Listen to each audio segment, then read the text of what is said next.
1 y comenzamos.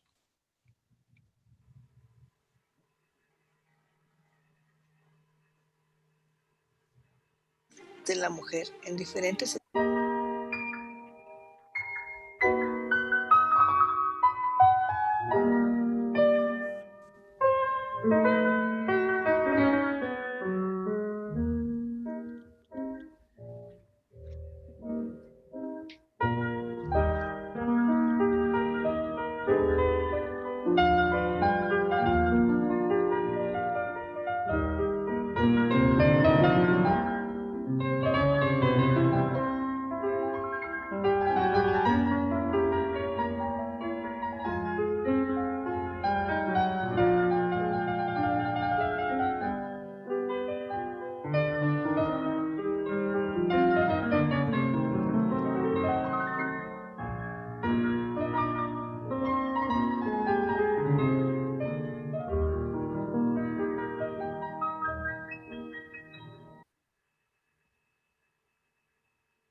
Buenos días a todos. Bienvenidos a la segunda sesión de Repensar las Humanidades.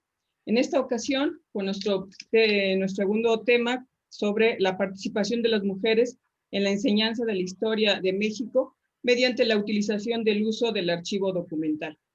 Este seminario que les comento, que este seminario tiene como propósito el recordar precisamente abrir un espacio de reflexión, intercambio y colaboración entre la investigación educativa en el ámbito de las humanidades y la docencia para repensar la didáctica y entablar puentes para la innovación educativa. Soy la profesora Lourdes Ramírez Palacios y mi compañera la maestra Luz Ofelia Ávila del Centro de Estudios Científicos y Tecnológicos del Instituto Politécnico Nacional, quienes tenemos el gusto de compartir con ustedes en esta segunda sesión y le damos la bienvenida a nombre de la coordinación del Seminario Repensar las Humanidades. En esta ocasión tenemos el gusto de conversar con la maestra Angélica Noemí Juárez Pérez, investigadora del Instituto Nacional de Estudios Históricos de las Revoluciones de México, a quien agradecemos su disposición a participar en este proyecto. Al contrario, muchas gracias a ustedes por la invitación y será un gusto poder compartir con ustedes este espacio. Ok, a continuación vamos a pasar una videosemblanza de la maestra Noemí para conocer un poquito sobre su trayectoria.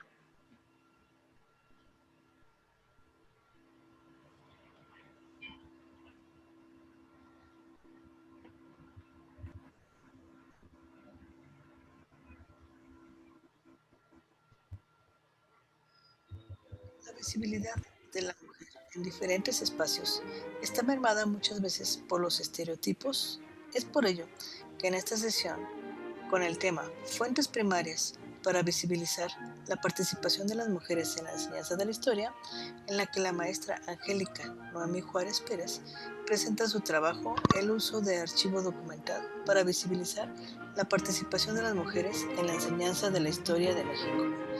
La maestra Angélica Noemí Juárez Pérez es licenciada en Educación Secundaria, con especialidad en Historia en la Escuela Normal Superior de México. Obtuvo maestría en Desarrollo Educativo en la Universidad Pedagógica Nacional, con una estancia en la Universidad Autónoma de Barcelona, en España. Se encuentra cursando el doctorado en Educación y Diversidad en la Universidad Pedagógica Nacional. Fue docente de Educación Básica, asesora curricular de libros de texto, adscrita actualmente en el Instituto Nacional de Estudios Históricos de las Revoluciones de México. Sus líneas de investigación son participación de las mujeres en las revoluciones sociales y el género como categoría de análisis en la enseñanza de la historia. Ha participado en diferentes encuentros académicos y espacios de divulgación para exponer sobre la participación de las mujeres en las revoluciones sociales en México y el género como categoría de análisis en la enseñanza de la historia. Bienvenida.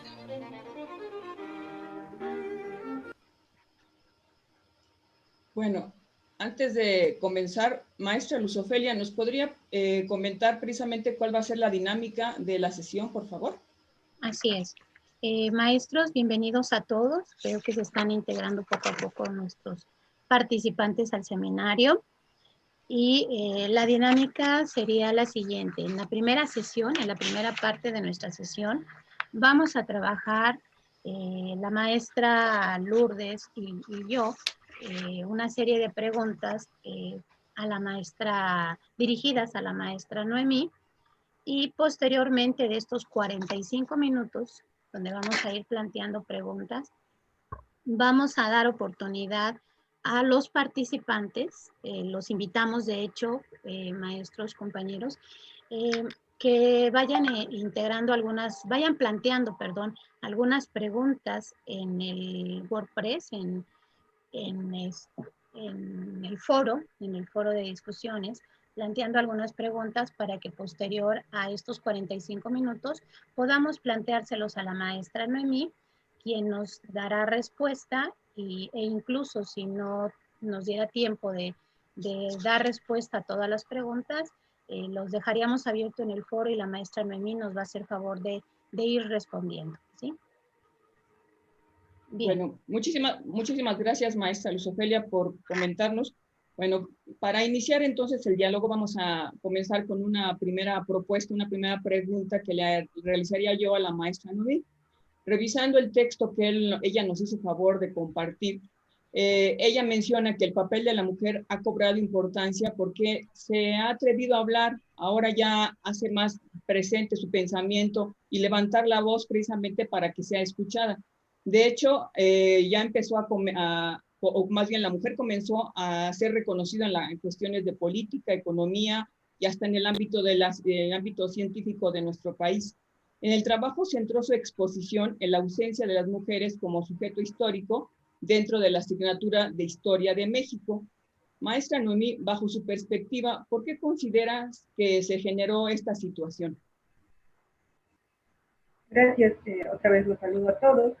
En efecto, en nuestro país llevamos haciendo 40 años historia de las mujeres. Es decir, desde la década más o menos de los 80, en nuestro país empezó a trabajar a las mujeres como sujeto histórico. ¿Por qué se da esta situación? Influyen diferentes aspectos, por ejemplo, en Estados Unidos y en Europa, donde la historia de las mujeres se empieza a ver ya como un sujeto y como un objeto de investigación, fue alrededor de la década de los 60, 70, cuando pues vienen diversos factores sociológicos, como el ingreso de las mujeres a las universidades de una manera ya masiva, el movimiento feminista, la ola feminista que estaba en estas décadas, y eso hace que se empiece a cuestionar sobre dónde está la presencia femenina en los productos o en la historia que nosotros comúnmente narramos, o lo que denominamos la historia. Entonces, estos cuestionamientos acerca de la invisibilidad de las mujeres es lo que hace que se empiece a hacer este cuestionamiento. En nuestro país empieza después, les digo más o menos en los 80. Entonces, si ustedes se podrán imaginar, 40 años de producción académica, ¿cuánto no se ha hecho mujer? 40 años, biografías, archivos recuperados, expedientes, libros, artículos. Es decir, hay una masificación de información acerca de ya no solamente biografías, sino de colectividades, como veremos más adelante. Entonces, digamos que estos factores del ingreso a las mujeres a la universidad, una historia que ya deja de ser esa historia política y se empieza a hacer una historia social, una historia cultural, pues también nos va a dar pie a recuperar esos otros actores que habían sido silenciados. No hablemos solo de mujeres, sino también de infancias, de obreros, de campesinos. Entonces se empiezan a tomar más voz y a tener presencia en la construcción narrativa de la historia. Ahora lo que valdría la pena preguntarnos es si hay 40 años de producción, si hay 40 años de historia de las mujeres en nuestro país, ¿en dónde está? ¿En qué momento y cuándo va a llegar a nuestras aulas como docentes? Y en estos espacios de educación básica,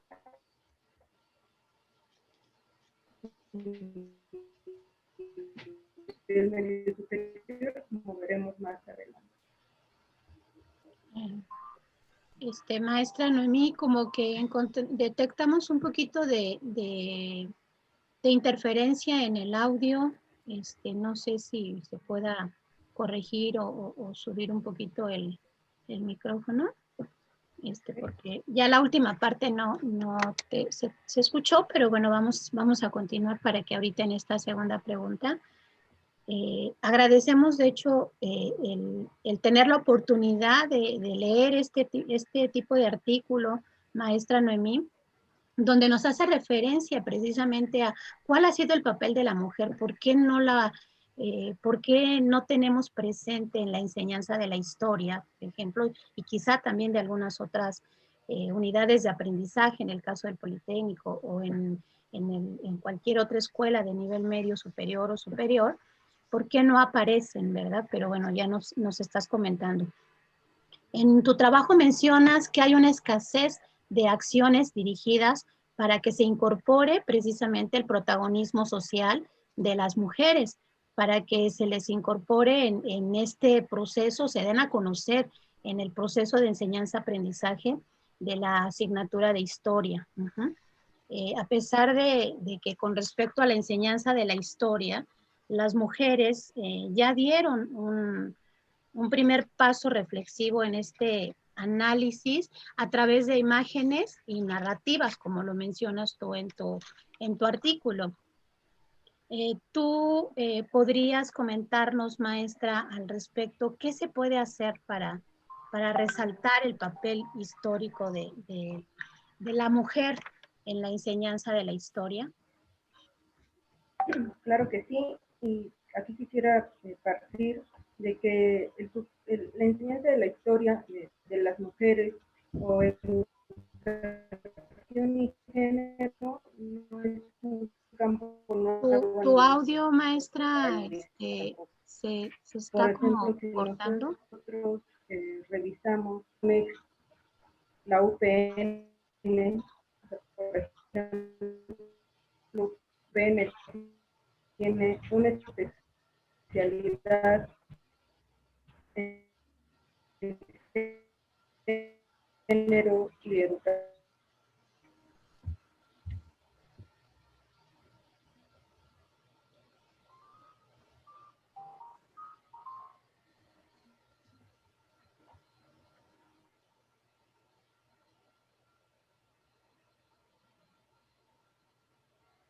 Parece que la maestra sí tiene problemas con el internet. A ver, porque ya se salió. Ya está aquí. Ya está aquí de regreso. Me voy a mudar de espacio para poder tener mejor conexión. Sí, maestra, gracias.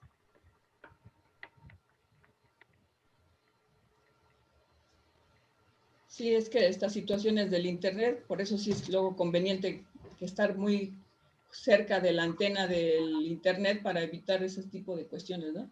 Porque bueno, la tecnología es nuestra gran aliada, pero también se convierte en nuestro peor enemigo, ¿no? Donde además nos dicen los alumnos, maestro, usted no sabe utilizar, usted no es de esta época y por eso no sabe utilizar la tecnología, ¿no? Y los papás aquí también diciéndonos, es que los alumnos están ya con el chip integrado, pero como nosotros también tenemos que interactuar con ese tipo de circunstancias, ¿no? De que muchas veces los alumnos, o la mayoría de las ocasiones, los alumnos no están inmersos en esta parte de la tecnología educativa, ¿no? Sino nada más de la tecnología que implica los videojuegos y estar interactuando, ¿no? Pero bueno, lo importante es que ahorita aprovechemos esta tecnología para el conocimiento y podamos aprender y tener los conocimientos y la información que nos da la maestra Noemí. Cuando guste, maestra. Listo, pues, si gusta retomamos con la segunda pregunta. Una disculpa, estas cuestiones, como dicen, de internet no habían estado fallando últimamente, pero bueno, ya estamos de regreso y esperamos que ya no se corte y podamos continuar. Les comentaba yo que no, la género y educación o la historia de las mujeres no está alejada de la educación. De hecho, hay universidades y campos especializados en esta materia. Les comentaba yo, por ejemplo, de la Universidad Pedagógica Nacional, tiene una especialidad en género y educación. La UNAM tiene su propio instituto de género, su propio programa. Lo mismo pasa con la UAM, lo mismo pasa con el Colmex. Es decir, no ha quedado ajeno, pero se ha mantenido en sistemas de posgrado, en maestrías, en doctorados, y se ha mantenido como en este círculo. La situación aquí es cuestionarnos y preguntarnos en efecto qué está pasando en la educación básica y en la educación medio superior, que es lo que yo quiero comentar al respecto. Les voy a compartir la presentación que tengo ahorita con algunos datos.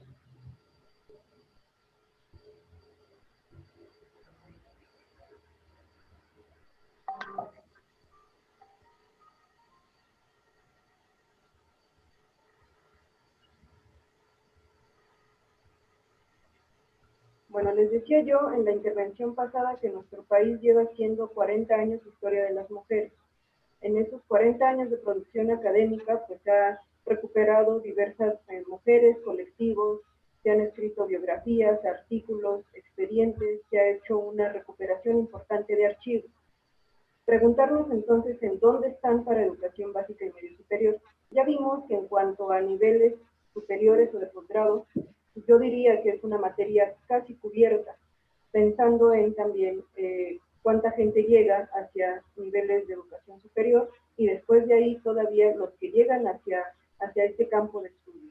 Pero es ahí donde mi planteamiento es sobre la necesidad de que lleguen a espacios de socialización de educación básica.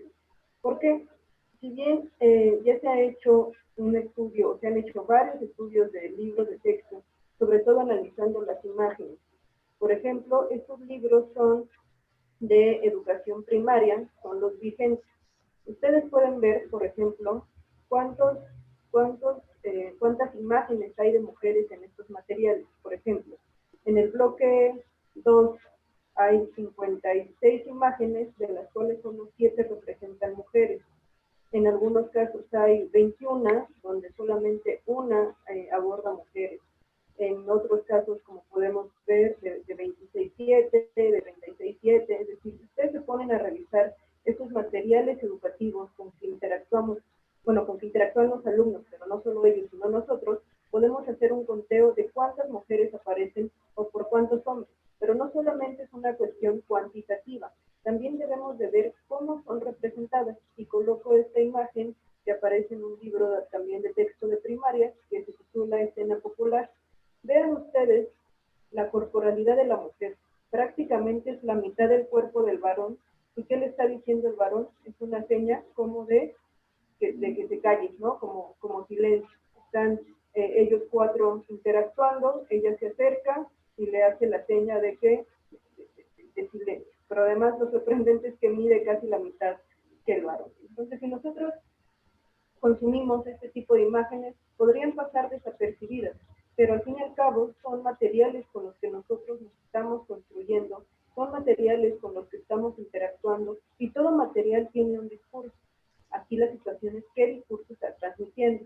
Por ejemplo, también desde las narrativas. Este libro yo lo recuperé, el que está en la imagen, donde está Josefa Ortiz, de un libro de 1922, que también es como una de mis obsesiones, andar coleccionando libros de texto del siglo pasado. Es muy interesante ver sobre enseñanza de la historia en sus materiales, y este es de 1922, es decir, casi tiene 100 años. Vemos a doña Josefa y dice: doña Josefa Ortiz de Domínguez, corregidora de Querétaro.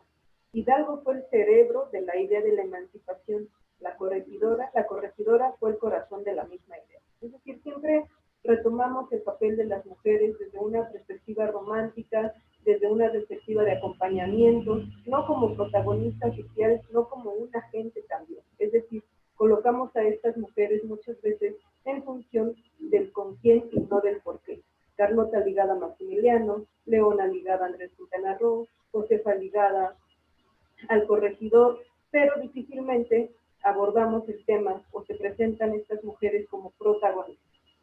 Otro de los casos que expongo también desde la narrativa es de un libro de 2014 que dice otros criollos como Andrés Quintana Roo y su prometida Leona Vicario. Otra vez, prometida. Lo ligamos completamente otra vez a Andrés. Han pasado casi 100 años entre el primer libro de texto y el segundo, y las narrativas siguen siendo prácticamente las mismas. La idea de la participación romántica, y en la otra, pues esta cuestión ligada al amor. Y sobre todo, sí es un tema muy interesante, como veremos más adelante, porque Leona Vicario es escribió hace 189 años una carta vindicativa, porque Lucas Alamán la acusaba de haber participado en la independencia solo por amor, solo por estar siguiendo a Andrés Quintana Roo. Y en 1831 ella escribe esta carta vindicativa de defensa y dice: momento, no solo las mujeres actuamos por lo que él le llama el heroísmo romancesco, también tenemos capacidad de decisión, también tenemos voluntades, y han pasado 189 años de esa defensa que ella hace a través de la prensa para que sigamos repitiendo en estos materiales esos discursos. Entonces, en nuestro país ya empezó este trabajo. Ahí ustedes pueden encontrar en distintas universidades, sobre todo las que se dedican a educación, muchos trabajos donde se analizan las imágenes desde una parte cuantitativa, también de una parte, como veíamos, más de qué se representa. Van a encontrar mucho sobre las narrativas. Ahora aquí el asunto es ver si ya se dio este primer paso reflexivo, si ya se está analizando la museografía, por ejemplo, si ya se están analizando los libros de texto, si se están analizando los programas escolares. Entonces, ¿qué podemos hacer los maestros ya directamente en el aula?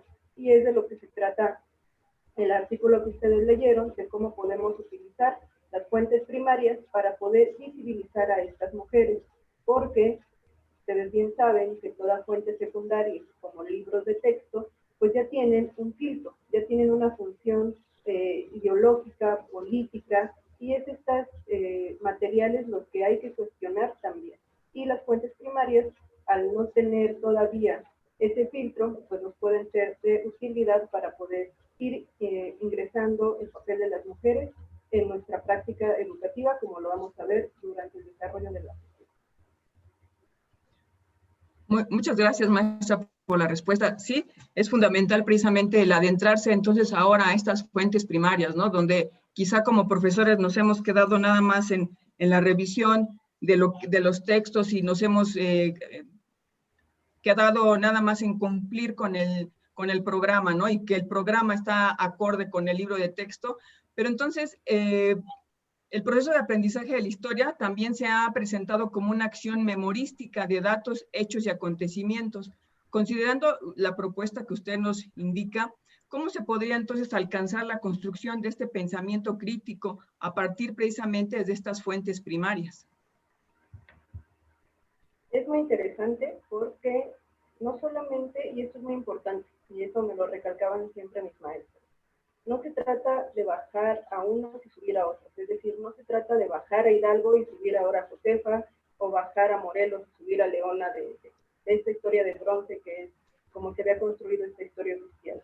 Se trata también de propiciar el pensamiento histórico y se trata también de propiciar el pensamiento crítico, es decir, no vamos a cambiar solamente el discurso porque estaremos repitiendo lo mismo. No se trata ahora de sacar a los hombres de la historia y meter a las mujeres, porque estaríamos siendo repetitivos, no se estaría problematizando el contenido. Y es algo que las fuentes primarias nos van a permitir. Por ejemplo, el libro que ustedes tienen ahí, que se llama Documentos Históricos Mexicanos, fue producido por Genaro García en 1910 como parte de las conmemoraciones del centenario de la independencia. Este es una obra que tiene 7 volúmenes. El volumen quinto está dedicado completamente a mujeres. Son 56 expedientes de mujeres que estuvieron en la insurgencia. Es muy interesante porque eso es un punto importante que debemos de hablar. No se trata de que ahora nosotros los docentes, además de nuestro trabajo en el aula, vayamos al archivo y recuperemos estas fuentes primarias por este archivo. Ese es el trabajo del historiador y es un trabajo que ya está hecho. Por ejemplo, les comentaba, este libro de Genaro García fue de 1910, lleva aquí 100 años, hace 100 años, y creo que podemos darle una utilidad. ¿Cuál es nuestro trabajo entonces? Nuestro trabajo como docentes es ser un puente entre lo que ya el historiador obtuvo de los archivos y ver cómo nosotros podemos darle una finalidad didáctica o esta transposición didáctica. En este libro de documentos históricos, les mencionaba, hay 56 expedientes de todo, ¿no? Desde la mujer que fue apresada porque aplaudió una victoria realista, hasta la causa completa que se le instruye a Leona Vicario. Y esto es muy interesante. Hay una carta de la persona que tenemos aquí en una estatua, de Rita Pérez, en donde ella está solicitando su libertad. Está escribiéndole al general, donde le dice que pues ella no se explica el por qué la tienen presa, que ella lo único que se ha dedicado en este tiempo es a cumplir las labores propias de su sexo, y que ella es mujer, que va a andar sabiendo de revoluciones, de estos cuentos y de estos asuntos en que andan metidos los hombres, que ella pues ni enterada, y que ella se dedica a las labores propias de su sexo. Y aquí está la carta, ¿no?, de 1827. Si yo le doy esa carta al alumno y le pregunto cómo participó o cómo participaron las mujeres en la independencia, él me va a decir la respuesta que incluso dice Rita Pérez, ¿no?, que es, pues estaban en su casa haciendo las labores propias de su sexo, no andaban haciendo otra cosa. Y aquí viene una etapa en la que nosotros podemos trabajar la cuenta primaria. Primero preguntarle en qué condición estaba Rita, estaba presa, a quién le estaba escribiendo, al que iba a tomar la decisión de liberarla o no, en qué condiciones se encontraba ella. Y analizar esta fuente, cuestionarla, preguntarla, nos va a dar pie a decir, bueno, pues a mí cuando me acusan de algo, lo primero que trato es de echarle la culpa a otro o negarlo, ¿no?, si yo sé que me van a castigar. Y entonces nos podemos nosotros dar cuenta que si nos quedamos con esta primera carta de Rita, pues obviamente vamos a decir que no participó porque ella misma lo dice. Si seguimos cuestionando, pues vemos que lo que ella quería era obtener su libertad, que estaba tratando de convencer al general que la tenía presa, y se sigue investigando y nos damos cuenta que Rita, pues incluso era la generala Moreno, que fue capturada cuando ayuda a Javier Mina a escapar, que fue la que administraba en un campamento insurgente, le quitan a sus hijos, los hijos los utilizan como carne de, pues sí, carne de cañón, más bien dicho, como botín de guerra.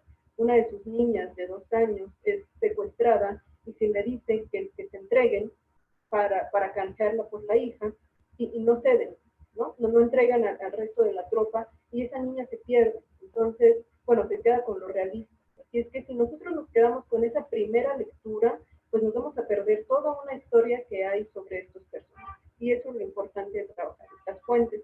También donde las pueden localizar, en la Hemeroteca Nacional ya tienen digitalizados varios de estos documentos. Por ejemplo, tengo aquí el registro oficial del lunes 14 de marzo de 1831, que es donde yo les digo que Lucas Alamán publica que yo no sé, bueno, dice, yo no sé por qué le andan dando reconocimiento a Leona Vicario, si lo único que ella hizo fue actuar por heroísmo romancesco, ¿no? Si lo único que hizo prácticamente fue andar siguiendo los pantalones de Andrés Quintana Roo. Y ustedes pueden ver a la izquierda esta carta de respuesta de Leona Vicario, donde le dice, momento, ¿no? Y este año que fue declarado de Leona Vicario, pues creo que hemos convivido mucho con el personaje, y sobre todo un párrafo significativo de esta carta donde le dice: confiese usted, señora Alamán, que no solo el amor es el móvil de las acciones de las mujeres, ellas son capaces de todos los entusiasmos, y que las ideas de la nación en la paz no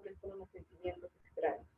Y le empieza a cuestionar, ¿no?, ¿qué tiene de extraño? Y que le da una pena, que le da pena que un paisano como suyo le tome como ridículo el heroísmo romancesco, cuando en todas las naciones del mundo la participación de las mujeres es valorada, ¿no? Entonces yo les decía, esta carta fue de 1831, donde ella está abogando porque a las mujeres se les reconozca como protagonistas, como capacidad de voluntad, y todavía en la actualidad nosotros seguimos vinculándolas a otros personajes. Entonces van a ustedes poder encontrar distintos documentos también, como veremos adelante, y esa es la importancia, no solamente el cambio de discurso, sino al poder cuestionar estos documentos, les van a salir completamente, van a desarrollar las habilidades que queremos en la enseñanza de la historia. Esta deducción, este pensamiento crítico, esta empatía, el estar cuestionando una fuente, su veracidad, con qué fin fue escrita, para quién fue dirigida, en qué momento se encuentran. Es decir, podrán ustedes como hacer una actividad muy completa en el análisis de estos materiales.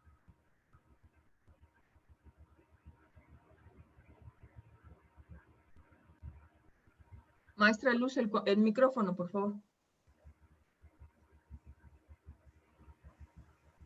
De hecho, maestra Noemí, la construcción del pensamiento crítico es fundamental desde, obviamente, el objetivo sería que fuese desde generar este pensamiento crítico desde nivel básico, y hablando de primaria, de secundaria, a nosotros como maestros de nivel medio superior, pues igual nos interesa ir a lo largo de nuestras estrategias de aprendizaje, promover ese pensamiento crítico a nuestros alumnos, ¿no? Que nos permita a todos y a ellos tener una concepción de la realidad para valorar al ser. Y en este caso, pues hablando de la temática que tú nos presentas en tu artículo, pues valorar la presencia de la mujer en la historia, de encontrar la significatividad histórica de la mujer en la enseñanza de la historia. Y no probablemente nada más de la historia, sino también de algunas otras áreas de las humanidades o de cualquier otra área donde se rescate precisamente el valor de la mujer. ¿Cómo pudiéramos de manera específica, a lo mejor nosotros como docentes, incorporar ese papel del sujeto histórico de la mujer? Como sujeto histórico más bien a la mujer. Voy a compartir este mural que yo creo que también la mayoría conocemos. Para mí es de mis favoritos sobre el retablo de la independencia. Este es el retablo de la independencia de Juan O'Gorman. Esta es una tercera parte, está fraccionado en tres, desde el periodo colonial y el periodo de independencia. Con esto voy a tratar de responder esta pregunta. Si yo les preguntara cuántas mujeres ven aquí, ¿no? Aventaríamos ahí un ratito buscándole y haciendo cuentas, ¿no? Pero ahorita vamos a hacerlo rápida. Son 4. Y ustedes la podrán encontrar aquí. Tenemos a doña Josefa, tenemos a doña Mariana Rodríguez del Toro de Lazarín, tenemos a Gertrudis Bocanegra y tenemos a Leona Vicario. Yo les pasaba este material a mis alumnos y primero hacíamos esta actividad de lo cuantitativo y cualitativo, ¿no? ¿Cuántos hombres hay y cuántas mujeres hay? Hacían más o menos un cálculo. Pero también, les decía yo en un inicio, es muy importante ver la forma en que son representadas, porque el hecho de que estén ahí, diríamos, pues ya están ahí, ya cumplimos, ¿no? Porque incluso este es uno de los murales que tiene más presencia femenina. También hay que cuestionarnos cómo son representadas. Misma pregunta que yo le hacía a mis alumnos, y me decían, ustedes las pueden otra vez observar, me decían, pues están ahí, están quietas, están paradas, están observando, ¿no? Son representadas como en un papel de acompañamiento. No, mis alumnos no se equivocan. Si ustedes ven, por ejemplo, las otras expresiones, están ejerciendo una acción, algunos están escribiendo, algunos están empuñando armas, están gritando, pero vean las expresiones y vean cómo aparecen ellas, y es prácticamente de acompañamiento. Entonces, ¿cómo trabajarlo en el aula? Creo que tenemos muchos materiales. Pensemos, también más adelante también pongo otro ejemplo, de todas las representaciones que nosotros tenemos de la historia, todas esas imágenes con las que convivimos. La única mujer que aparece ejerciendo una acción es Leona, ¿no? Si la vemos aquí, está llevando un mensaje. Recordamos que ella era correo, pero las demás pues sí están prácticamente en un estado como de facilidad. Entonces, podemos empezar a hacer este tipo de cuestionamientos, de llevarles estos materiales donde ellos vean, ¿no? Que se cuestionen, se pregunten el por qué no están, o si están, qué están haciendo, y después hacer un contraste con estos son con los que tenemos en la actualidad, ¿no? con los que convivimos cotidianamente. Y después hacer un contraste con esas otras imágenes, con esas otras litografías, donde en efecto hay un protagonismo. Por ejemplo, estas litografías son de la época, y pues ustedes pueden ver en la parte superior que tenemos a una mujer.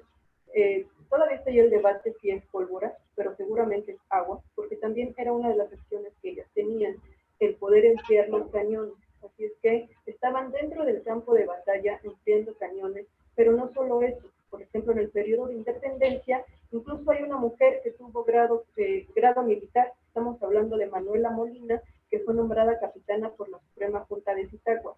¿Se imaginan ustedes hace 200 años ya mujeres comandando tropas dentro de la independencia? Tenemos el caso de Prisca Marquina, que también su expediente viene en este libro que les digo de Genaro García, donde estaba vestida de hombre liderando una gavilla, y cuando la apresan, por lo que más la juzgan es por andar vestida de hombre, ¿no? El papá la trata de liberar y se hace ahí todo un expediente de cartas del papá tratando de convencer que liberen a la hija, que por quedar viuda quedó medio trastornada y que por eso le entró a la insurgencia. Pero ella era espía, era soldada, y como ella tenemos casos como el de Prisca Martín, es decir, el campo de batalla no estuvo exento a la participación femenina, como lo muestra incluso esta fotografía insurgente. Insurgente porque aquí podemos ver a la Virgen en el estandarte, ¿no? Esta también que tenemos en la derecha, podemos ver a dos mujeres empuñando una espada, fue de un corrido o de pues sí, como de unos versos de 1813 publicados en periódico, que también se encuentra en AGN, muy fácil de acceso en internet, en donde se le invita a las mujeres a tomar las armas, vamos a darle muerte a Calleja y a ver al señor Morelos. Señores, es un llamado a las mujeres americanas para que también se enfrenten y las ponen ya, ¿no? Hay mujeres insurgentes realistas. Eso también es un tema muy interesante porque por lo regular hablamos de las insurgentes, pero no hablamos de las realistas. También de ellas hubo bastante. También se organizaron para que las cosas siguieran igual. Incluso hay una cédula que también ustedes pueden encontrar en la hemeroteca digital. Hay una cédula donde el rey le otorga una medalla a las mujeres que demuestren su fidelidad al rey, y sí se entregaron algunas condecoraciones. Aquellas mujeres que ayudaran a los realistas, también fueron condecoradas. Y bueno, también en la parte de abajo, pues, igual las podemos ver ahí dentro del campo de batalla, y a la izquierda, pues tenemos mujeres que también estuvieron participando cada una desde su campo de acción, y cada una desde el espacio que le correspondía. Por ejemplo, había mujeres que me encanta, son las mujeres en Oaxaca, que envenenaban las tortillas, y a través de envenenar las tortillas es como mataban realistas. Y eso fue su contribución, y esas fueron sus acciones. Es decir, ustedes podrán encontrar mujeres espías, correos, en el campo de batalla, haciendo este contraste, ¿no? Que va de la representación que teníamos anteriormente, donde la vemos ahí observando, a otras imágenes donde ya las podemos ver ejerciendo acciones y acciones que tal vez desconocíamos que realizaban. Esa sería como una parte que se podría realizar.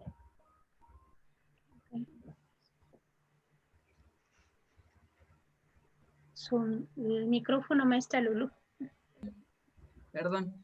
Me parece muy, muy importante precisamente lo que acaba de mencionar la maestra Noemí, en relación, retomar precisamente ese tema, ¿no? De las fuentes primarias, ¿no? No nada más nos estamos refiriendo o se está refiriendo a ella a las fuentes escritas, sino qué importantes son en la parte de las iconográficas, las pinturas, la litografía, hasta las fotografías, si quisiéramos ya en su momento dado en la Revolución y posteriormente hacer cualquier tipo de historia, cómo podríamos estos elementos, estos soportes que nos da precisamente fuentes históricas y que pueden ser primarias, ¿no? Entonces, no nada más las fuentes escritas, ¿no? Qué importante, y lo menciona también, ¿no? Cómo hace referencia a que la incorporación de los temas de mujeres que tienen diferentes acciones dentro de la sociedad, ¿no? Entonces, cómo actualmente la propuesta de equidad de género, que también lo que nos mencionaba de las diferentes universidades o centros educativos, que ya se está retomando, quizás hasta como carrera o como materia, pero también en el Politécnico, como en la propuesta transversal que tiene el Politécnico de hacer proyectos de investigación, ¿no? Y que nosotros como profesores también vayamos en ese tenor, ¿no? Entonces, mi pregunta sería, maestra Noemí, ¿cómo podríamos rescatar el papel de la mujer en la historia, ya que ésta se encuentra plagada de héroes o figuras masculinas y no de heroínas, ¿no? Que es parte también de lo que ya nos acaba de mencionar, pero ¿cómo rescatarlas? Porque no nada más, ahorita están en el ámbito político, económico, pero en el ámbito científico, ¿cómo las podríamos recuperar? Muchas gracias. Sí, esto es muy importante también, porque no se trata tampoco solo de héroes y heroínas. Esto es muy interesante. Si nosotros vemos esta imagen, inmediatamente pues, nuestra vista dirige a los que ya conocemos, ¿no? ¿A quién tenemos en el centro?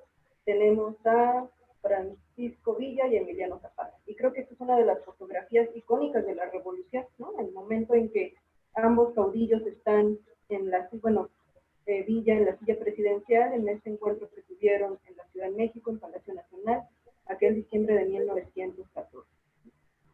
Y bueno, creo que gran parte de la historia, tanto oficial o la narrativa escolar, pues se ha centrado en héroes, se ha centrado en reproducir aquellos héroes de bronce que de los que difícilmente nosotros tenemos relación o nos podemos identificar, ¿no? Porque parecen algo completamente lejano a nosotros. Y lo mismo pasaría si nosotros nos enfocamos en las heroínas. Como mencionaba hace un momento, no se trata ahora de quitar a estos héroes y poner a dos heroínas, ¿no? Y empezar a replicar esta historia, porque sería lo mismo, sería reproducir un discurso que no nos permitiría reconstruir la historia. Y entonces, más que heroínas, yo abogo por las colectividades. Entonces, si nosotros observamos esta imagen, les digo, parece que nos centramos en Villa y Zapata, pero difícilmente vemos que atrás hay una mujer. Aquí está. Ella es Dolores Jiménez y Muro, una mujer que para ese momento tenía más de 60 años, cerca de los 60 años. Incluso ella estuvo contra Porfirio Díaz antes de que empezara la revolución.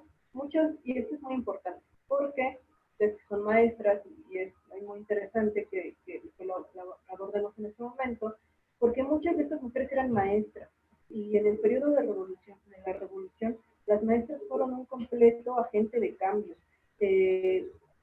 Durante el porfiriato es cuando las maestras empieza este proceso de feminización del magisterio, ¿no? Donde ser maestra era una de las carreras permitidas, donde podía ser docente porque pues era como una filial de ser mamá, ¿no? Obviamente no te podías casar, no puedes tener tus propios hijos, pero pues tenías a toda tu escuela. Y algunas otras profesiones como la medicina. En el periodo del porfiriato tenemos a Matilde Montoya, la primera médica, ¿no? Por ejemplo. Previo a Matilde Montoya también hay una mujer titulada de odontología, Margarita Cron, y entonces estas mujeres son del porfiriato. También, sobre todo a ustedes, yo creo que les va a interesar mucho. Tenemos a la primera ingeniera, ¿no? Entonces podemos abordar un poco más adelante sobre estas profesiones. Pero bueno, el ser maestra era lo permitido y lo que sí podía hacer. Pero gracias a que ellas acceden a la educación, eso les va a dar herramientas para empezar a luchar por los otros derechos políticos y sociales. Primero demandaban educación, pero después también empezaron a demandar otro tipo de derechos. Y en el caso, por ejemplo, de Dolores Jiménez y Muro, era una mujer que luchaba por los derechos de los obreros, de los mineros, previo al levantamiento de la revolución, y lo hacía a través de la prensa, lo hacía a través de las letras, algo que le valió la cárcel, ¿no? En distintas ocasiones. Después se afilió al zapatismo y le volvió a valer la cárcel, porque con el golpe de Huerta fue llevada a la cárcel de Venezuela. ¿A qué voy con esto? Que si nosotros con estas representaciones, como podemos ver en esta foto, nos quedamos con los dos héroes, perdemos de vista a todos los demás. Tenemos mujeres, tenemos niños, ¿no? ¿Qué hacían estos niños ahí? ¿No? ¿Quiénes eran estos niños? Entonces, por eso yo abogaría, más que a una historia de heroínas, a una historia de colectividad. Por ejemplo, esta infografía del lugar donde trabajo, sobre los niños villistas. La revolución trastocó no solo a unas cuantas personas, ¿no? La revolución nos trastocó a todos. Y entonces debería ser una historia de todos. Debería ser una historia de lo que estaba pasando en los campamentos. Bueno, aquí tenemos una foto de Dolores Jiménez y Muro, un poco más joven. Veamos, por ejemplo, a las infancias, a los niños soldados, ¿no? Cómo es una situación que incluso tenemos todavía en la actualidad, ¿no? Cómo son reclutados ahora para otro tipo de violencia, cómo son reclutados por grupos de autodefensa, cómo son reclutados, por ejemplo, para los grupos de narcotráfico. Y yo creo que sería una muy buena manera de abordar estos temas. No se trata solamente de aquel héroe, de aquella heroína, eran colectividades, eran comunidades. Por ejemplo, todas estas mujeres que ustedes pueden ver aquí son mujeres zapatistas, que solamente el hecho de ser familiares de zapatistas fueron presas, eran secuestradas. Aquí tenemos algunos soldados federales. ¿Por qué razón? Recordemos que el zapatismo era un pueblo en armas. ¿Por qué duró 10 años en guerra, 10 años en lucha el zapatismo? ¿Por qué se enfrentó a Díaz, a Madero, a León de la Barra, a Carranza, o sea, a todos los presidentes? Porque era una comunidad, ¿no? Era un pueblo que estaba basado en la comunidad. Y gran parte de esa comunidad, pues eran estas mujeres. Así es que es muy interesante y muy necesario que más que pensar en el héroe, la heroína, volteemos a ver a todos aquellos actores, ¿no? Les decía yo, no solo mujeres, sino también aquellos niños, aquellos niñas que también creo que han quedado muy ajenos de nuestra narrativa escolar. Y sobre todo que lo que estamos dirigiendo a jóvenes de educación media superior, creemos que la historia es de adultos y que tenemos que llegar a ser adultos para poder tomar decisiones o acciones, ¿no? Es muy importante que ellos vean que desde la adolescencia, los relatos de, si ustedes buscan testimonios sobre jóvenes en la revolución, yo creo que a nuestros jóvenes les sacudiría mucho, ¿no? Y sobre todo ejercicios de empatía, que vaya que es algo que se necesita mucho en la actualidad. Así es. Pues resulta muy interesante, maestra Noemí, reconocer el papel de la mujer, como lo has comentado, visualizando su participación en la historia de forma relevante.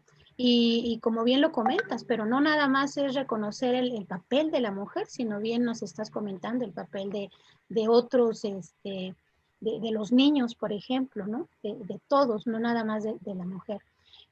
Entonces podemos nosotros comentar que el conocimiento histórico no es una verdad absoluta, ya que día con día se van descubriendo nuevos paradigmas respecto al devenir histórico. Y de hecho ahorita de manera particular, pues yo lo puedo observar, ¿no? Yo lo asumo así. Entonces, ¿consideras factible que el papel de la mujer figure en la historia a través del replanteamiento de los planes y programas de estudio, relativos obviamente al conocimiento de la historia o incluso de otras áreas de las humanidades, maestra? Sí, y parecería que eso fuera lo más difícil y se está haciendo, ¿no? Tengo como ejemplo, se están reformulando los planes de estudio de educación normal. Yo estudié la normal como primera formación con un plan de estudios de 1999. Yo estudié aquí en el 99, con el plan de estudios 99. En educación básica estuvo la reforma del 2006, 2011, 2006, 2009, 2011, 2017, y nosotros seguimos estudiando con el plan del 99. Cuando se supone que la normal debe de ir conforme a educación básica, porque es el, ¿no? Afortunadamente la escuela normal ya empezó a reformular sus programas, y me da mucho gusto, estuve yo revisando los de tercero, cuarto y quinto semestre, y ya viene como parte del contenido obligatorio la historia de las mujeres, y eso es un gran paso. Yo creo que es incluso hasta histórico en nuestro país. No conozco otro programa de estudios donde aborde explícitamente en la formación docente, ya sea como contenido obligatorio, la participación de las mujeres. Y el tercer semestre es sobre independencia, en el cuarto es las mujeres en el siglo XIX, que es todo este proceso educativo de estas primeras profesiones, de estas primeras revistas feministas, de las mujeres ya dentro del campo de las ciencias, de la literatura, y en el otro semestre es ya las mujeres en la revolución. Entonces, lo que parecía lo más difícil, que era la reforma de materiales y de currículum, ya se está haciendo, ¿no? Entonces yo creo que ahora, pues, lo que nos toca a los que estamos frente a grupo es que realicemos estas acciones. Y aunque no se reforme el currículum, y aunque no se reformen los libros de texto, y aunque no se reforme el programa, porque al fin y al cabo no vamos a salir de lo que nos piden, ¿no? Porque muchas veces es como el argumento, el decir, bueno, es que tengo que cumplir un programa. Pero en tu programa siempre viene independencia, revolución, reforma, este contenido histórico. Lo único que hay que hacer es ahora involucrar a los que estaban fuera de las narrativas. Y además involucrarlos no como un pegote, ¿no? Porque eso es muy importante. Yo comentaba que si ustedes revisan el libro de quinto de primaria, viene al final como independencia, y en un anexo, como al final del tema dice mujeres en la independencia. Tampoco se trata de anexarlos como un pegote, ¿no? Como al final así, para que no digan, ahí van 2 páginas de la vida. Tampoco se trata de eso.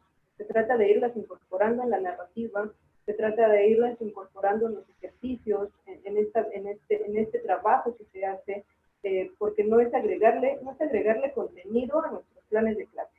Es simplemente que con todos estos materiales que tenemos se pueden ir incorporando en lo que nosotros tenemos que cumplir.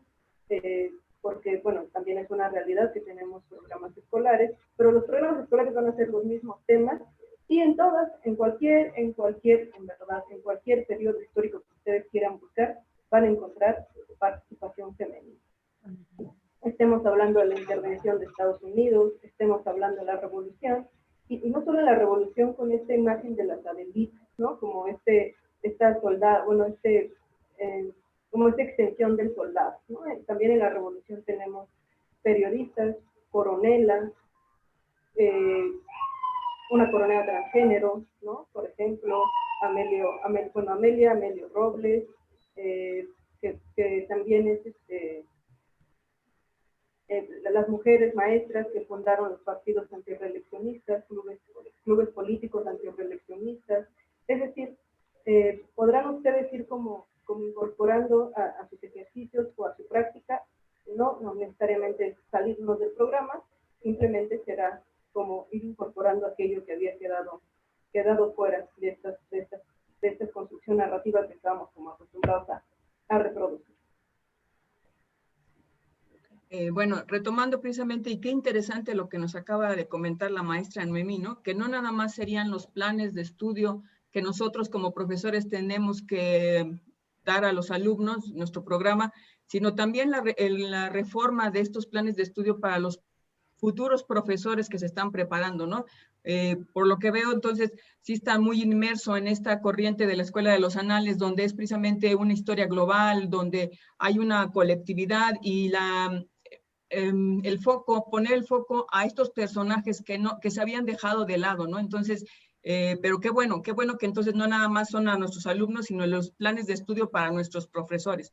Y retomando ahorita la cuestión de la educación híbrida en la que estamos inmersos, supuestamente híbrida, en la que tenemos que ya estar trabajando forzosamente, aunque ya no nos lo habían anunciado, ¿no? Con la educación 4.0, por lo menos en el Politécnico, la introducción de las TICs. Se multiplica la posibilidad de acceder a prensas, al periódico, a los libros, a documentos digitales.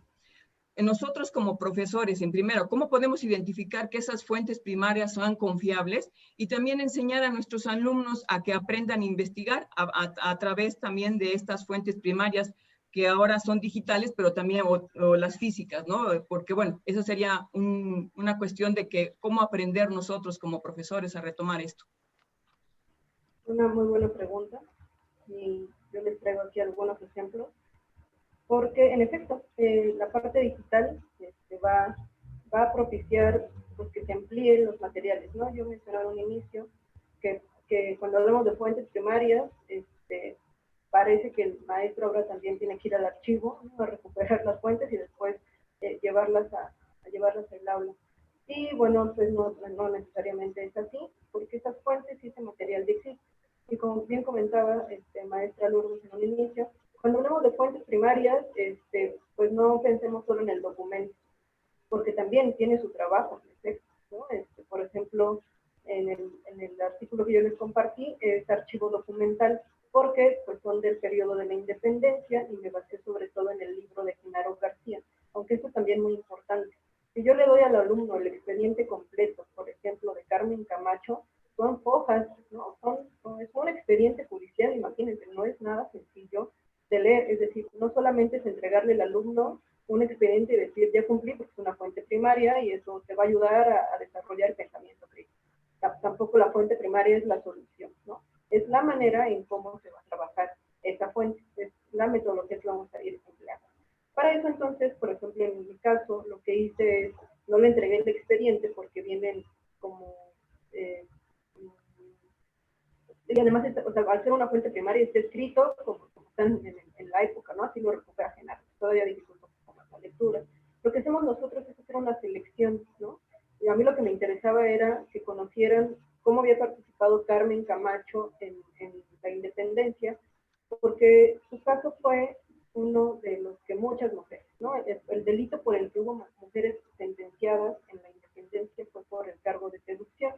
Y entendemos seducción no solamente en esta parte sexual, ¿no? Aunque también la hubo, pero la seducción como convencimiento. Entonces a Carmen Camacho trata de seducir a un dragón, que eran los soldados de los realistas, el dragón la delata, se explica su juicio, con bastantes hojas, y después se concluye que va a ser condenada al fusilamiento, como muchas otras mujeres.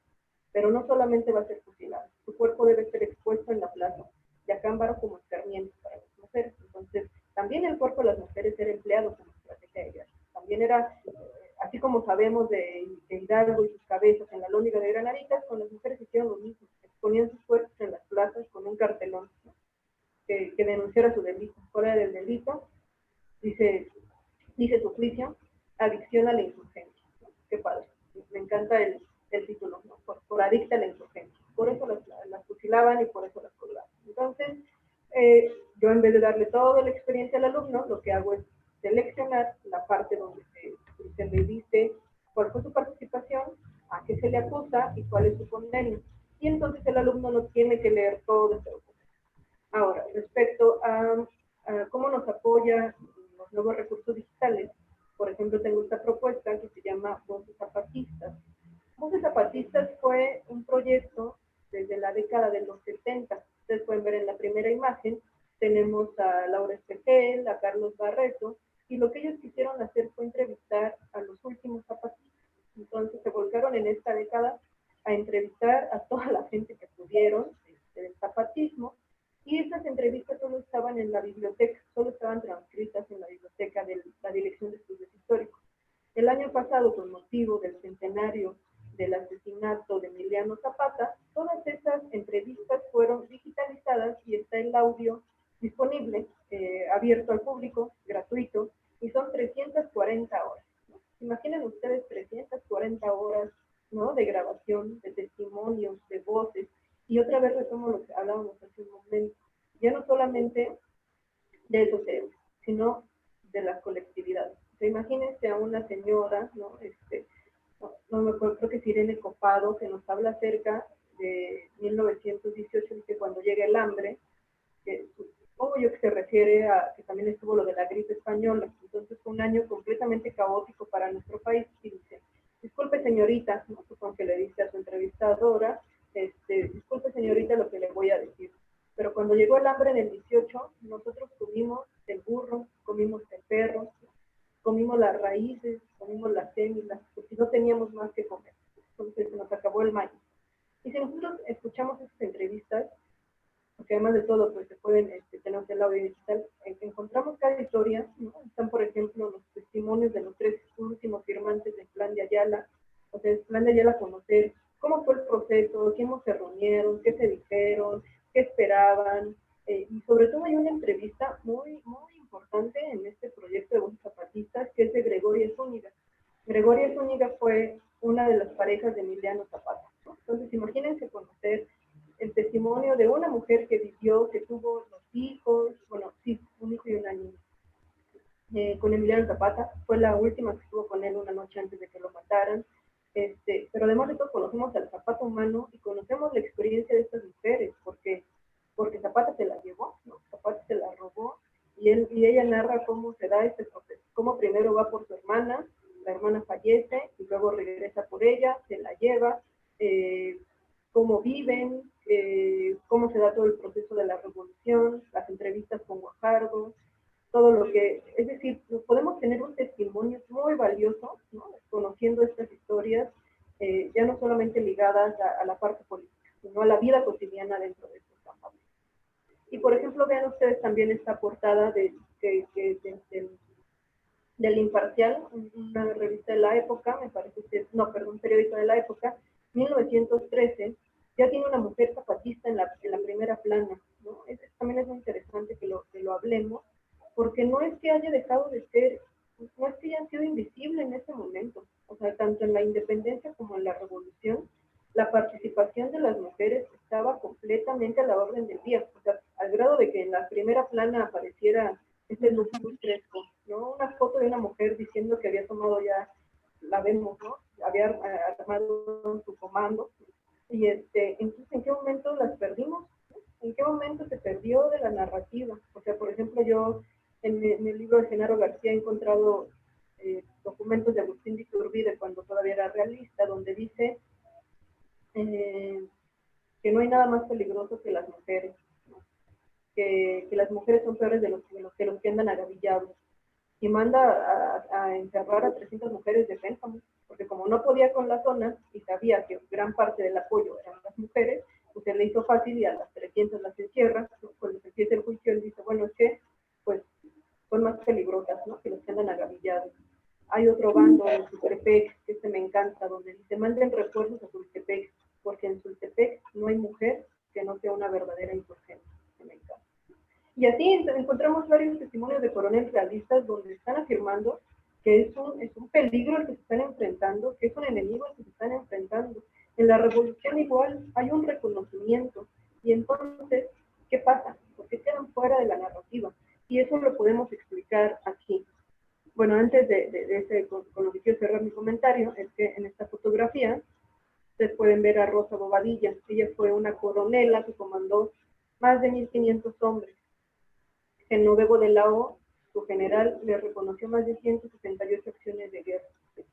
Entonces, muchas de las mujeres que participan en la revolución se vestían de hombres, ¿no?, para cuidarse de la violencia sexual y para poder obtener un grado militar, ¿no? Entonces, en vez de Petra Herrera, pues era Pedro Herrera, en vez de Ángela Jiménez era Ángel Jiménez, etc.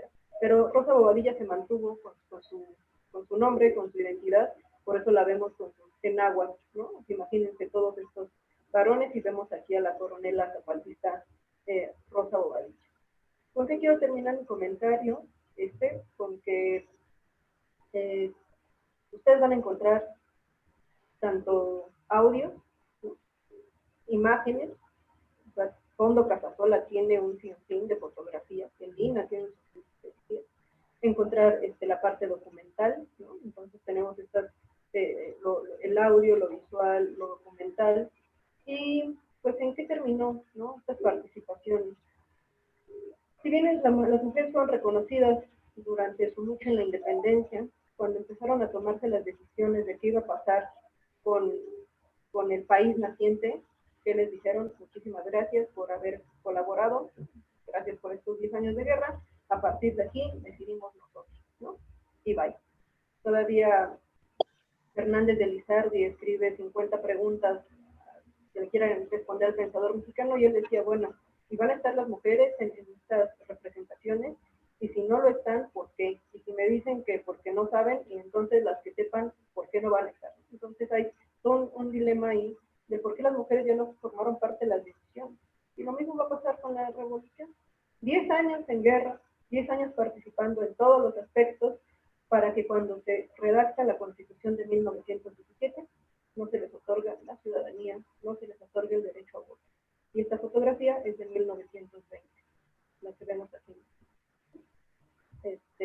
Una mujer que dice, revolución, cumple tu promesa, emancipa a la mujer.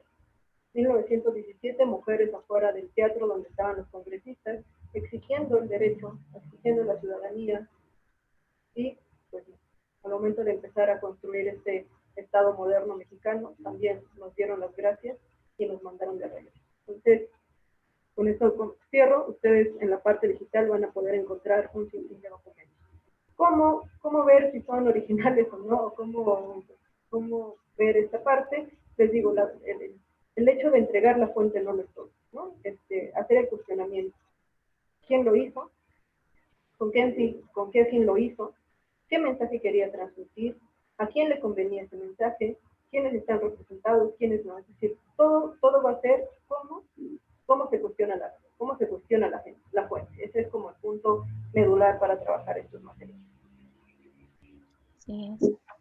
Pues muchas gracias, maestra Noemí, por todo esto que nos estás compartiendo en esta conferencia, que resulta muy interesante, pero ahora nuestro reto sería llevarlo a cabo, ponerlo en práctica en nuestra aula, ¿no? Y bueno, estamos aquí para aprender y retomar de todo esto que tú nos estás proporcionando. Ha llegado pues el fin de la primera parte de nuestra sesión, y vamos a dar voz a los participantes de este seminario que ya han empezado a subir a foro sus comentarios y sus preguntas. Para los que faltan aún, los invitamos, maestros, compañeros, participantes en este seminario, a que planteen algunas preguntas. Si no nos diera tiempo de dar respuesta en este momento, la maestra Noemí nos va a hacer favor de dar respuesta a sus preguntas, a sus comentarios. Y bueno, comienzo con la primera pregunta, maestra Noemí, que subieron al foro. La maestra Liliana Suárez, del Instituto, profesora de matemáticas, perdón, y también del IPN, y nos comenta lo siguiente, maestra Noemí. Dice, agradezco el documento y el diálogo sobre la enseñanza de la historia. Dice, estoy interesada en el diseño de la situación didáctica. De acuerdo con el artículo, se siguieron los principios metodológicos de la disciplina histórica. Y me gustaría saber si aparte de las estrategias documentales, en el texto, existen otras estrategias didácticas para la enseñanza de la historia y cómo hubieran funcionado con el objetivo planteado. Sí, lo que me comentaban mucho mis maestros al momento de yo estar construyendo esta estrategia era no solamente hacer el cambio de discurso, que es como lo que he estado haciendo mucho énfasis, lo sé, pero eso es muy importante. Nosotros tenemos que propiciar un pensamiento, ¿no? Que se desarrollen las habilidades que queremos que se desarrollen en los alumnos. Y bueno, si en efecto me guié por la parte metodológica de la historia. ¿Cuál es esta? Primero, problematizar, ¿no? No podemos, o no quería yo llegar con el toma, ahora vamos a analizar esta fuente. Se trata de hacer como una construcción. Voy a poner un segundo mi cámara, porque como me cambié de lado, tengo que conectar mi computadora. Regreso en un segundo.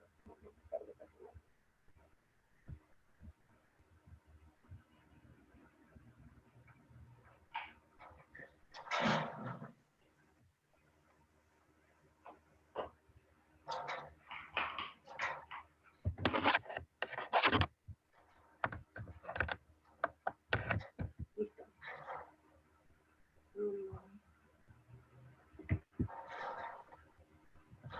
Bueno, qué importante precisamente que podamos precisamente poner esto en el aula, ¿no? Porque sí, en nuestra planeación didáctica, nuestro trabajo en diario con los alumnos, pues es el momento en cuando toda esta teoría, toda esta, pues sí, porque son parte de las teorías de la historia, que se tendrían entonces que poner en práctica ya directamente en nuestra aula, ¿no? Y es precisamente lo que nos va a comentar la maestra Noemí. Porque sí, bueno, dentro del ámbito de la historia, dentro de la metodología del historiador, pues nos plantea precisamente que tendríamos que utilizar lo que el historiador tiene que trabajar directamente, ¿no? Y lo que acaba de mencionar, ahorita que ella de todos modos lo va a retomar, la problematización, ¿no? Qué importante no nada más llegar y aventarle a los alumnos quizá los textos, los libros, el periódico, los audios, sino precisamente, a ver, ¿qué vas a hacer con todo este material que te tengo, no? Porque como decía la maestra, pues no, nosotros como profesores, aun cuando tengamos la profesión de historiadores, pues no tenemos el tiempo ya para estar yendo directamente a los archivos, ¿no? Aunque no sea un placer, en el caso mío es un placer estar en el archivo, pero el que ya tengamos esos materiales a la mano, tengamos este acceso ya directo, pues es fundamental, ¿no? Entonces ahora, cómo precisamente presentárselo a los alumnos, ¿no? Entonces, fundamental lo que acaba de mencionar, la problematización, ¿no? Y es parte también de buscar este desarrollo, este pensamiento crítico en los alumnos, ¿no? Que no nada más lo vean, como decía ella, no nada más cuantificar cuántas mujeres existían, cuántas aparecen ahí, sino por qué razón, ¿no? Me pareció fundamental la actitud que las mujeres en estas litografías, en estas pinturas, en estas fotografías, aparece, ¿no? Es importante, ¿no? No sé qué nos pueda comentar también la maestra Luz en relación a eso, ¿no? Porque ¿cómo puede utilizar este material a la hora de dar la clase de filosofía, ¿no? Entonces, ¿cuál va a ser la actitud, cuál va a ser la postura, cuál va a ser el valor o la situación que deberá ver el alumno y puede ser ante la mujer, pero también ante el hombre, ¿no? Porque ya ahorita, bueno, estamos, en nuestro tema es en relación a la mujer, pero pues es que ya es la sociedad mexicana, ¿no? Ya es el ámbito el que nos está rodeando, ¿no? Sí, Y sí, pues sería- yo creo que ahorita retomando, bueno, mientras se incorpora la maestra Noemí, ahorita que escucho toda esta parte y la metodología que emplea la maestra Noemí para valorizar el papel histórico de la mujer, nosotros en filosofía, bueno, soy maestra de filosofía en el CECIT 11, y me pregunto, me cuestiono, ¿acaso nosotros también en la materia de filosofía tendremos entonces que revalorizar nuevamente el papel histórico también de las filósofas? Porque mencionamos casi siempre filósofos, ¿verdad? Entonces, yo creo que esto también nos lleva a la reflexión, igual pudiera ser en todas las áreas, ¿no? A darnos a la tarea de buscar cuál ha sido el papel de la mujer en cada una de nuestras áreas y plantear esta misma metodología, en mi caso, pues con la filosofía, ¿no? Yo me llevo esa tarea, ese reto. Uh-huh. Maestra Noemí, ya estás aquí. muchas gracias. Este, Pues, bien, empezaba mi comentario diciendo acerca de la problematización, porque eso va a ser fundamental para poder guiar las intervenciones que ustedes decidan hacer. Y en el caso de esta que yo planteo, menciono que da el seguimiento de la disciplina histórica, porque inicia con una problematización, inicia con un qué buscar, ¿no? Y cómo partió a través de analizar los materiales con los que convivimos cotidianamente. Y yo lo que diría es que es muy importante escuchar y ver cuál es la concepción que tiene el alumnado. Y en eso quisiera compartir estas respuestas de los alumnos al momento de yo iniciar con esta secuencia, porque eso nos va a dar pie, ¿no? Por ejemplo, vean. Mi pregunta fue, ¿cómo han participado? Bueno, primero fue el análisis de las imágenes que yo les comentaba, de los murales, de libros de texto, de su propio libro de texto, de todas aquellas cosas que convivimos, por ejemplo, ahora que fue el bicentenario de la independencia, con todas aquellas cositas que se entregaron, ¿no? Como las estampillas, las postales, y entonces que analicen eso con lo que conviven ellos cotidianamente. Después de que hagan este análisis, preguntar, ¿no? ¿Cómo han participado las mujeres? Y yo me encontré con estas respuestas. Por ejemplo, dice mínimamente, en la revolución solo las llevaban a la guerra para curar y distraer a los enfermos. Ha sido muy escasa la participación porque las mujeres antes eran muy débiles.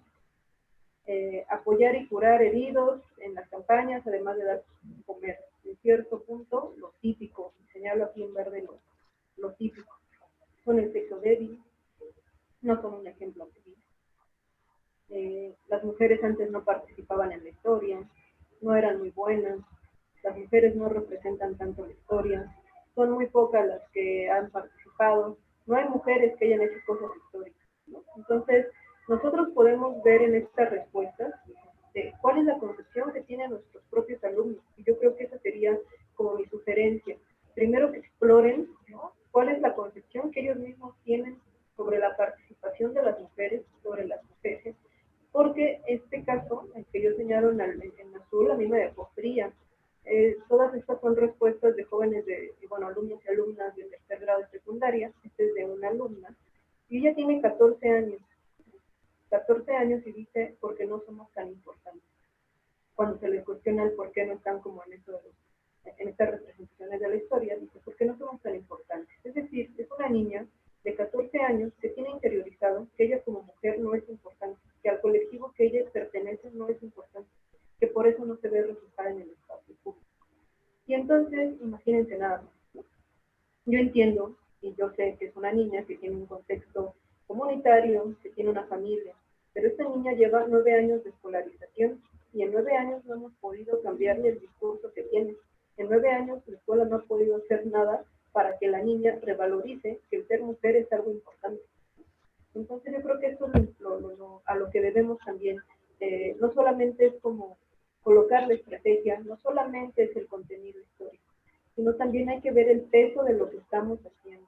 También nosotros como docentes reflexionar qué modelos de hombre y mujer estamos reproduciendo en nuestras aulas. Son los mismos modelos de hombre y mujer que están reproduciendo el programa curricular, el libro de texto, y en qué momento nosotros somos también responsables de cortar o de hacer como una problematización o un contraste con lo que ellos están educando y nosotros poder intervenir en los modelos, porque si no, todos estos que tenemos aquí respuestas son o agentes pasivos que se van a creer que eso es así, o agentes activos como reproductores de que las mujeres no son el ejemplo a seguir, de que son el sexo débil, ¿no? Que son cosas que todavía estamos escuchando en la actualidad.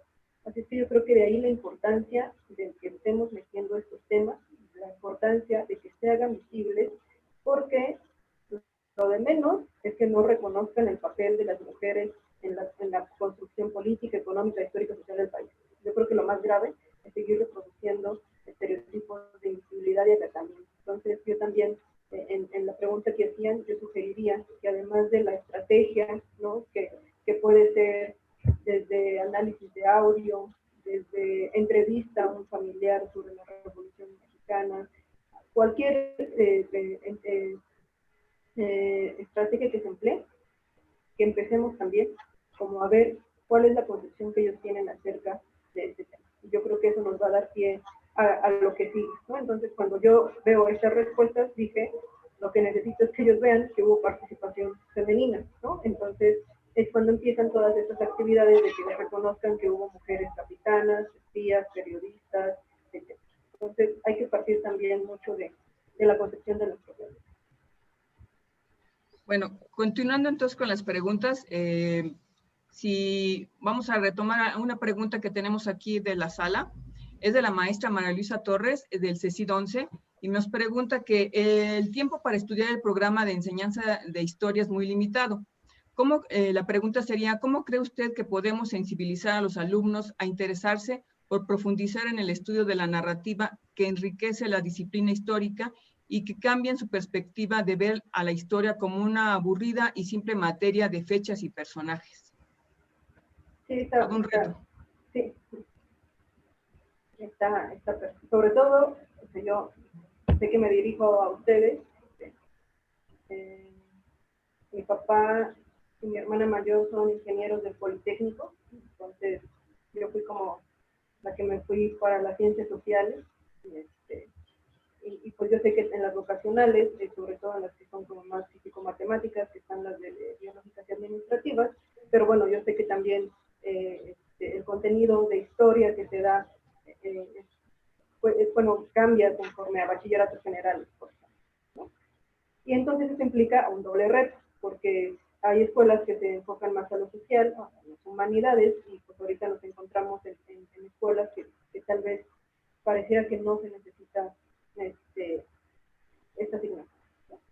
Y sobre todo pensamiento, bueno, de las ciencias sociales. Entonces, en la noción de aburrida, esto es que yo creo que se ha generado porque los hemos desligado completamente de la historia, ¿no? Somos ajenos a ella, no tenemos algo con qué relacionar. Si a mí me ponen al prócer, aunque yo no me parezco en nada y que no me voy a parecer en nada, lo desligo de mí, ¿no? O sea, porque no tendrá nada que ver conmigo. Yo creo que el retomar actividades muy cotidianas, sobre todo, por ejemplo, yo les decía acerca de la mujer, la primera mujer ingeniera, ¿no?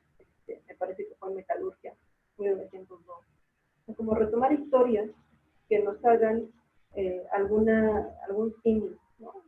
Investigarla, ¿no? A qué retos se enfrentó. Sobre todo en historia de la educación se marca mucho, ¿no? Cómo las mujeres ingresaban solo a las academias de arte y a las normales, pero hay un cuadro sumamente interesante donde todo lo que tiene que ver con minería, agricultura y demás estaba lleno de. Entonces, podemos hacer esos comparativos, podemos hacer cuál fue la cuestión histórica de la inmersión de las mujeres a las ciencias exactas, a la universidad, a las escuelas como la vocacional, ya no es algo lejano a mí, ¿no? Entonces puedo como ver, ¿no? cómo fue el paso de estas mujeres. Creo que eso es muy interesante. Yo le voy a compartir una experiencia. Yo no votaba a los 18 años cuando tuve mi credencial, obviamente como todos, sí la saqué a los 18 años, y esa credencial estuvo ahí 10 años, no lo ocupé. Para mí el voto era como, pues no, a nadie me convencía, y si nadie me convencía, ¿para qué votaba? Hasta que empecé a estudiar historia de las mujeres y conocí el movimiento sufragista mexicano, me sentí muy avergonzada, completamente. Cuando supe lo que Hermila Galindo, Elvia Carrillo Puerto, el Frente Único por Derecho de las Mujeres, cuando supe que el derecho al que yo tengo, que es al voto, tuvo décadas y décadas de lucha y de todo lo que le hicieron y de todo lo que tuvieron que pasar para poder yo votar, me sentí muy mal, me sentí muy avergonzada. ¿Por qué? Porque prácticamente nosotros nacemos y creemos que son nuestros derechos dados, ¿no? O sea, que no fueron derechos luchados. Y al desconocer esa lucha, no nos responsabilizamos de ellos. Y creo que en la primera oportunidad que tuve fui a votar, ¿no? Ya ni siquiera por el hecho de ir a votar, o sea, fue por ellas, porque fue como responsabilizarme con mis antecesoras, porque fue una lucha de ahora derechos en los que yo puedo continuar. Y ahora me toca a mí, ¿no?, apoyar los derechos que faltan, el cumplimiento para las generaciones. Entonces, no me estoy desviando del tema, lo que pasa es que estas historias son las que deberíamos estar trabajando en nuestra salud, ¿no? Sobre todo ahorita, que es un momento muy convulso para la población femenina en nuestro país, con todo lo que los alumnos están viendo, yo creo que es un material, yo les decía a mis compañeros, es que prácticamente es como si el material didáctico saliera cada semana. Cuando estaban lo de las migraciones estas de las caravanas migrantes, del triunfo de Trump, del triunfo de Bolsonaro, o sea, es que se ligan completamente a los contenidos que hemos estado viendo en la historia, ¿no? Desde el fascismo, del nazismo, ¿no? Desde la segunda mitad del siglo XX, estamos viendo el neofascismo con ahorita Trump y Bolsonaro. Entonces, creo que llegar a lo que ellos están viendo, lo que les está tocando vivir, y hacer esa vinculación es muy fructífero. Por ejemplo, uno de mis niños me decía, es que ahora las mujeres se han vuelto, me dijo, así se iba a titular mi próximo trabajo, feministas y rebeldes, se han vuelto locas. Cuando le pregunté cuál era el papel de las mujeres en la actualidad, decían, y yo decía que eran esos feministas y rebeldes que ya nos habíamos vuelto. ¿Por qué? Así es. Tienen una noción de que, por ejemplo, el movimiento sufragista mexicano se plantó afuera de Palacio Nacional, ¿no? Estaban amenazando con quemar Palacio Nacional, las mujeres hacían huelgas de hambre fuera de Palacio Nacional para que les otorgaran el voto.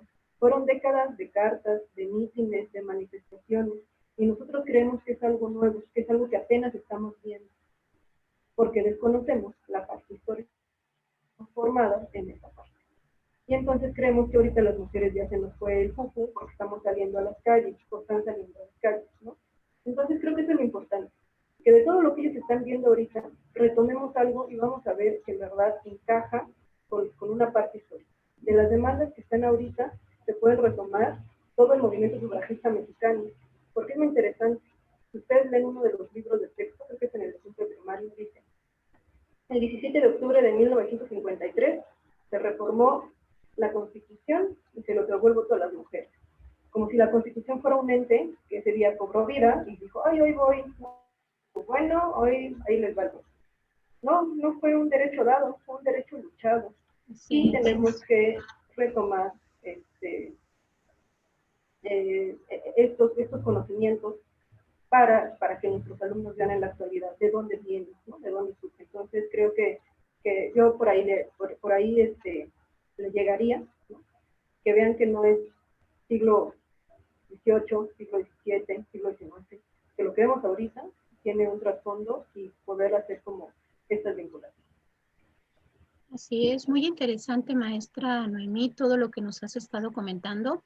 Ya casi estamos a punto de terminar, de cerrar, pero me gustaría, bueno, aquí tengo en el chat la maestra Virginia que está con nosotros, Virginia Aceves de Chihuahua, el tecnológico, dice, ¿dónde puedo conseguir los trabajos de la doctora Noemí para su lectura? Ujú. Y por último también, retomando lo que tú nos estabas comentando, maestra Noemí, dice, esos juicios surgen de no conocer la historia. Y efectivamente. Ujú. Si nos pudieras comentar dónde conseguir los documentos, maestra Noemí. Sí, como trabajo en el Instituto Nacional de Estudios Históricos de las Revoluciones de México, alias INER, los invito a que voy a hacer aquí mi breve comercial.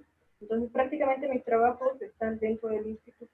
Entonces, por ejemplo, este año publiqué una biografía sobre Leona Vicario, dirigida a público infantil, pero bueno, también puede ser para adolescentes, pero va dentro del instituto. Hay una compilación de la Brigada para Leer en Libertad, también ahí tengo dos, que es sobre mujeres zapatistas, que si no se quieren echar las 340 horas de grabación de los audios que les comenté, yo hice una selección sobre algunos de estos testimonios, también es de descarga gratuita. El libro se llama Mujeres zapatistas y un hombre transgénero en la Revolución, y se descarga de manera gratuita en la página de la Brigada para Leer en Libertad. También está recientemente uno sobre Leona Vicario, que este de Leona Vicario, como yo menciono, no es una biografía solo de Leona Vicario, sí, pero siempre como tratando de integrar a otras mujeres que convivieron en el periodo, ¿no? Con ellos. Es muy importante. Cuando hablemos de historia de las mujeres, no nos quedemos en historia de las mujeres. Las mujeres también tienen una condición socioeconómica, social. La de Leona Vicario era muy favorable, ¿no? Tuvo una educación, tuvo dinero para ser una mujer sumamente culta, diferente a todas las mujeres de las demás villas. Por eso tenemos pocos testimonios de ellos. Entonces, también con esto puede ser una muy buena actividad, ¿no?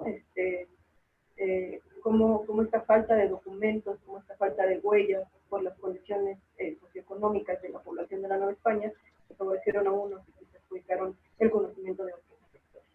Y aquí veo lo de sobre la narrativa de los contextos históricos. Sí, yo en esos audios que les digo de las entrevistas, son eso, son experiencias de vida, y al ser experiencias de vida, pues están plagados de emociones, de los sentimientos, de dolencias, ¿no? Hay cartas a Zapata donde dice, bueno, pues ya perdí a todos mis hijos por la causa, ¿no? Entonces, son testimonios que en verdad a uno los acuden las mujeres que fueron víctimas de violencia en esta, por ejemplo. Entonces, en efecto, la narrativa también pues debe de traer esas emociones para que nuestros alumnos también tengan ejercicios de empatía. Ok, bueno, hay un comentario de la maestra Luisa que nos menciona que la narrativa da vida a los contextos históricos, nos permite conocer las emociones, los pensamientos, los sentimientos de hombres y mujeres reales, que estando en alguna guerra o reuniones secretas para hacer conspiraciones o planes, sintieron miedo, duda, y humanizar a los personajes enriquece en la ciencia histórica. Y entonces, sí. Bueno, pues, tenemos otra pregunta en WordPress, a ver, se la formulo la maestra Noemí. Les dice, es de la maestra María Eugenia Ramírez Solís, donde nos menciona que le ha parecido muy interesante su propuesta. El contenido de fuentes históricas y la problematización y el pensamiento crítico son componentes en una estrategia para visibilizar el papel de las mujeres en la construcción de la historia. ¿Consideras que esta estrategia es fundamental en las ciencias sociales y se puede ampliar a la enseñanza de la ciencia y la tecnología en diferentes niveles educativos? Sí, y no solo a mujeres, también a todas las poblaciones que han quedado como fuera de la narrativa oficial. No se trata solo, se trata de trabajar la exclusión de una manera didáctica. Entonces, por ejemplo, en cuestiones físico-matemáticas, yo creo que tienen bastante material en la parte científica, porque recordemos que muchas de estas mujeres eran las productoras, pero al ser mujeres no se les dejaba firmar a ellas, ¿no? No firmaba el marido. Entonces muchas de las obras quedaron patentadas por los esposos, por los hermanos. Entonces creo que nosotros, por ejemplo, hacemos análisis de las mujeres matemáticas, de las inventoras, de las que han también contribuido a la ciencia y la tecnología, es como muy fundamental, porque aquí viene otro de los estereotipos clásicos, ¿no? Las mujeres se van a las ciencias sociales, sociales, las mujeres que van a las humanidades, y yo creo que es fundamental que vean que también tienen todas las capacidades para poder estar dentro de un campo físico-matemático. Y no me voy tan lejana con mi experiencia, como les comentaba, mi hermana mayor, que no me lleva más de 3 años, pues le tocó enfrentarse a las vocacionales, son para niños, no entres a la vocacional porque eres mujer y no te va a ir muy bien, ¿no? Entonces, bueno, ya ingresó a la vocacional, después también ingresé al Politécnico, pero no estamos hablando de generaciones distantes, estamos hablando de que son cosas que todavía pasan en la actualidad, y entonces el conocer a estas figuras físico-matemáticas, mujeres que se contribuyeron a la ciencia, también nos debe de servir como un referente. Creo que eso es lo que falta, que las mujeres tengamos referentes históricos.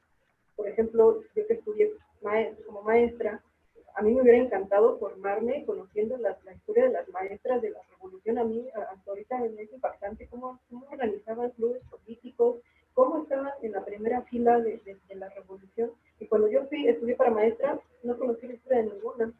Y para mí eso hubiera sido muy importante porque te ves como maestro, como un agente de cambio, ¿no? Te das cuenta que puedes formar parte de una revolución social, igual no como la de 1910, pero sí te sientes parte como una agente. Y entonces yo creo que a nuestras niñas en la parte físico-matemática, en la parte de las ciencias, eso les hace falta referentes, les hace falta ver que hace tantos años, 100, 50, 200, había mujeres ya haciéndolo y que se pueden organizar y que pueden servir de un ejemplo y un referente. Entonces, yo creo que es no solo viable, sino indispensable que nuestras alumnas tengan estos referentes históricos.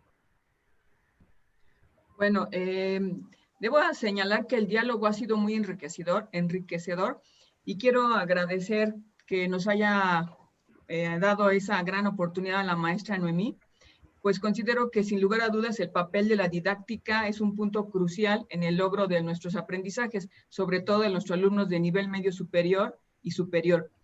Quiero seguir interactuando y continuar con esta conversación académica, entonces les pediría tanto a la maestra Noemí como a los asistentes que si pudieran subir alguna pregunta, algún comentario en el WordPress, y quisiera también señalarle o bueno, pedirle a la maestra Noemí que si pudiera darnos a manera de cierre o recapitulación de la sesión, por favor.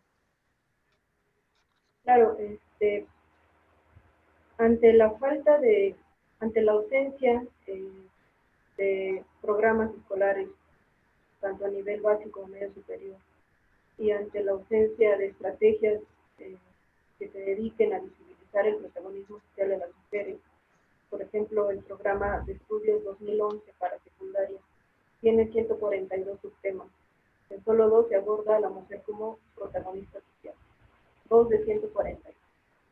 Entonces creo que los maestros tenemos una responsabilidad para poder contrastar, para poder ser ese último filtro que llega a nuestros estudiantes de estos estereotipos de lo que es ser mujer y de lo que es ser hombre. Y creo que retomar y conocer cuál es la percepción que nuestros alumnos tienen de sí mismos, como hombre, como mujer, como lo que pueden llegar a ser, cómo ha sido su participación en la historia, debe ser relevante, debe ser necesario y debemos nosotros a contribuir a frenar ciertas actitudes pasivas o activas, ¿no? Darle y brindarle a nuestras alumnas referentes históricos, creo que es sumamente necesario, y a nuestros alumnos poder ver que siempre hemos estado ahí, que también hemos contribuido a la transformación política, económica, social de nuestro país, y que la presencia y que el trabajo de todos es fundamental. Muy bien, pues aquí en el chat nos acaba de llegar, ya sé que ya estamos en límite casi, pero sí me gustaría comentar lo que nos comenta el maestro Vladimir Ortiz, docente independiente de filosofía de teatro. Y bueno, nos dice aquí, buenas tardes, el planteamiento de él dice, la perspectiva colectiva es una postura suficiente que permite replantear el quehacer histórico, el cual, como ha planteado Edmundo O'Gorman, ha incurrido en el pecado del anacronismo historiográfico, proponiendo en su teatro la invención de América, un método disciplinario, por analogía a la filosofía del mismo modo, Michel Foucault, plantea la nociología, genealogía, y que recupera de Nietzsche. En ese sentido, también podemos recurrir al teatro. Nombro 2 textos en específico. Uno de ellos es Falsa Crónica de Juana la Loca, de Miguel Sabido y Malinzi, Medea Americana de Jesús Otelo, en donde se recrea una perspectiva seria sobre el punto de vista de la mujer en los procesos históricos. La pregunta de él es, dice, ¿por qué hemos dejado a otros la tutela de nuestra historia, de nuestros conceptos? Esa sería la pregunta del maestro. Pero bueno, le pediríamos mejor al maestro Vladimir que si nos la también formulara nuevamente en WordPress.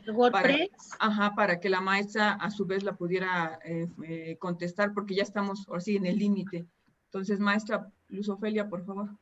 Sí, pues no me queda más que agradecerte, maestra Noemí, a todos los participantes que hoy nos acompañaron. Y les pedimos también, al equipo técnico por su apoyo, a todos ustedes, maestros, investigadores, profesores y público que nos acompaña. Y los invitamos también a que sigan compartiendo con nosotros todas sus preguntas e inquietudes. Ya lo comentó la maestra Lourdes. Y también hacemos la invitación a la siguiente sesión del seminario Repensar las Humanidades, nuestra tercera sesión, que se llevará a cabo el 25 de noviembre con el maestro Denis Saúl Miranda Palomares, con la temática El poder de la narrativa para la enseñanza de la historia. También obviamente los invitamos que participen en los otros seminarios de los repensares. Tenemos información precisamente en el WordPress para que ustedes puedan entrar y pues revisar algunos otros conferencias que pudieran llamarles la atención. Gracias, maestra Noemí, por tu participación y gracias a todos ustedes, maestros. Muchas gracias. Muchas gracias, maestra Noemí, y a todos los que han participado. Gracias a todos. Muchas gracias. Okay.